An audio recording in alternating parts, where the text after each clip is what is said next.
சட்டமன்றங்களில் ஆண்டின் தொடக்கத்தில் ஆளுநர் உரையோடு அவையை தொடங்க வேண்டும் என்ற விதியை அரசமைப்பு சட்டத்தில் திருத்தம் செய்ய திமுக நடவடிக்கை எடுக்கும் என்று சட்டப்பேரவையில் முதலமைச்சர் மு.க.ஸ்டாலின் தெரிவித்துள்ளார்.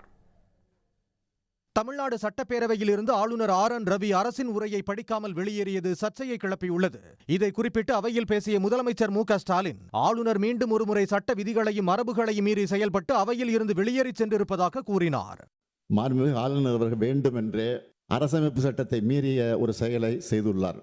ஆளுநரின் செயல் என்பது நூற்றாண்டுகால மரபையும் நீண்ட பாரம்பரியத்தையும் கொண்ட இந்த மக்கள் சபையை, அதன் மாட்சிமையை அவமதிக்கும் செயலாகும் என்றே நான் கருதுகிறேன்.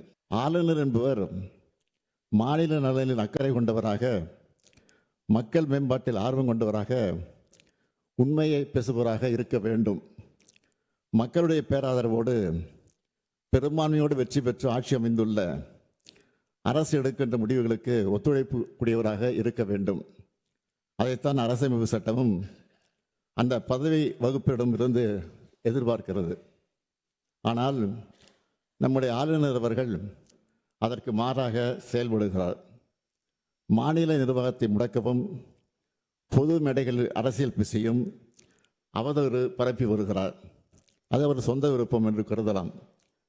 எனினும் அத்தகைய ஒரு முயற்சியை இங்கும் செய்ய அவர் முனைவது ஏற்புடையது அல்ல.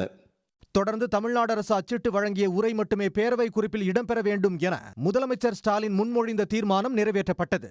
தீர்மானத்தை தொடர்ந்து பேசிய அவர், ஆளுநர் உரையாற்றும் மரபை விலக்க நாடாளுமன்றத்தில் திமுக குரல் எழுப்பும் என்றும், இது தொடர்பாக அரசியலமைப்பு சட்டத்தில் திருத்தம் செய்ய முயற்சிகள் மேற்கொள்ளப்படும் என்றும் உறுதியளித்தார்.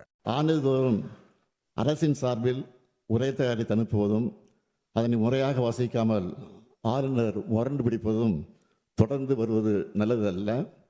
ஆளுநர்கள் மாநில அரசுகளுக்கு இடைஞ்சலாக இருந்து இப்படி செயல்படுவது இங்கு மட்டுமல்ல, பல்வேறு மாநிலங்களிலும் நடந்து வருகிறது. ஒரு நாள் செய்தியாக இதனை கடந்துவிட முடியாது.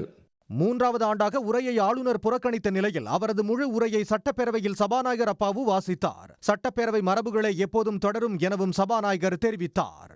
உடனுக்குடன் செய்திகளை தெரிந்து கொள்ள சன் நியூஸ் பெல் ஐகானை கிளிக் பண்ணுங்க.